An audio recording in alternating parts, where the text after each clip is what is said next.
Russian forces should not be seen to abuse, Central African Republic civilians. They shouldn't be, carrying out extrajudicial killings if they are doing so. These regulations and laws have to be put in place by the Central African Republic government. But I can assure you that the government is very weak in comparison to the presence of Russia and other forces in the country. So I doubt very much that they can wield a lot of leverage against Russian presence.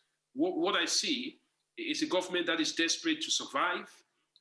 Therefore, whatever protection Russia is giving to them, they will hang on to that, and they would pay very little attention to any abuses, that come as a result of Russian presence. So, what I see here is more of a reliance on an international investigation, and I think maybe the African Union, can play that role less so than MINUSCA, which is a lot more linked to France and other countries. I think what needs to be done is perhaps for the CEMAC countries, which is the Central African states. They should look into that and try and investigate what the role of Russia really is, and if indeed the allegations that Russia has mercenaries, that are linked to any group, including the Magna Group, if they are operating in Central African Republic, and to find out exactly what kind of activities they are getting into.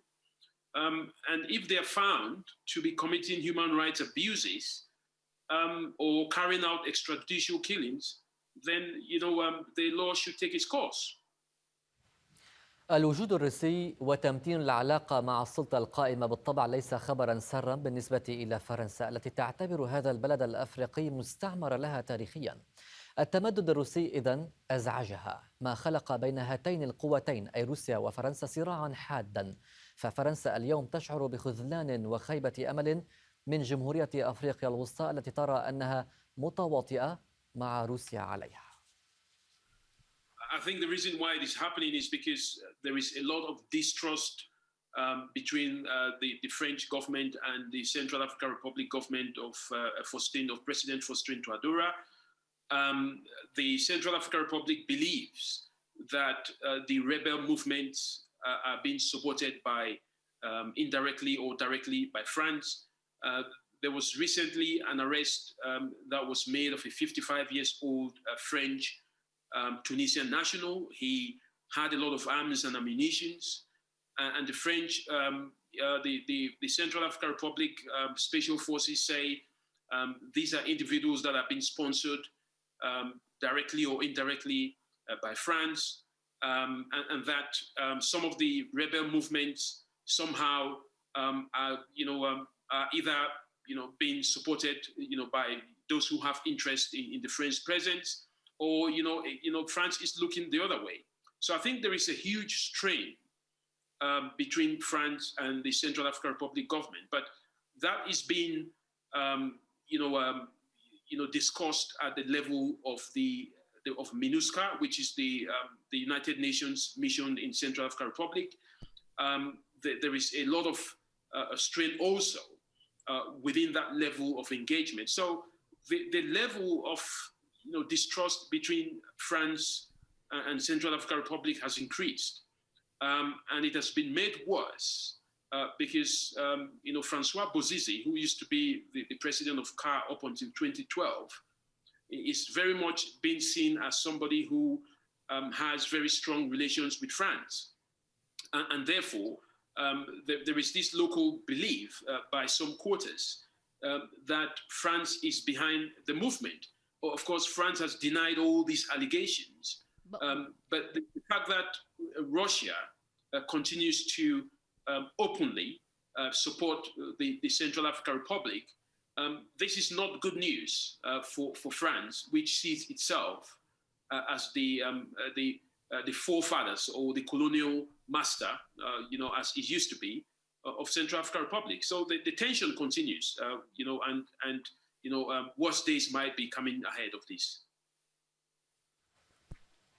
هذا الصراع كما قال ديفيد أندلي مستمر، ومعه أيضا التوتر العالي المستوى في البلاد أي أفريقيا الوسطى. وهنا فإن وجود الفاغنر وسط الصراع الروسي الفرنسي يتوقف على مسألة في أي جهة تقف.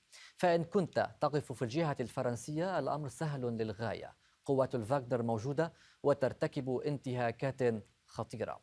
وإن كنت تقف في معسكر روسيا وأفريقيا الوسطى فهم قوات جاءت إلى البلاد بناء على اتفاق ثنائي، وبين هذا وذاك المدنيون ضحايا.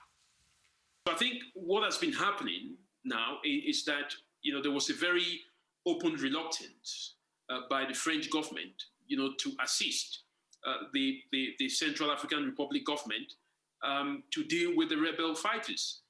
And because the government has been under arms embargo, it has been very vulnerable to rebels.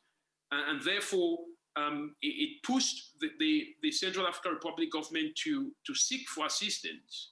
And that assistance, came from Russia. Russia has promised to protect the regime. They are training the regime's forces in various capacities. They are advising them. And that, of course, creates a geopolitical and diplomatic, strain between Russia and France. France has always been very instrumental in Central African Republic. But with the presence of Russia at this point in time, backed by Rwandan special forces, France is being displaced. And we've seen that happening after the December 2020 presidential elections. So I think what we see now in Central African Republic is a huge conflict, and a huge strain between two big powers, in a way of, what I refer to as proxy war, whereby, France is fighting for an influence within the Central African region, where it relies a lot on these regimes for its own material, resource materials. They've been fighting the Russians, and Russia too has increased its presence in that region. So that continues to play a very strong role, and it is being extended to areas like Mali, and also where we've seen the military junta taking over power and overthrowing the interim government. So the geopolitical crisis between France and Russia is not diminishing; it is increasing, and it is increasing because both countries are somehow fighting for a position in Central Africa, and this is going to continue for some time now.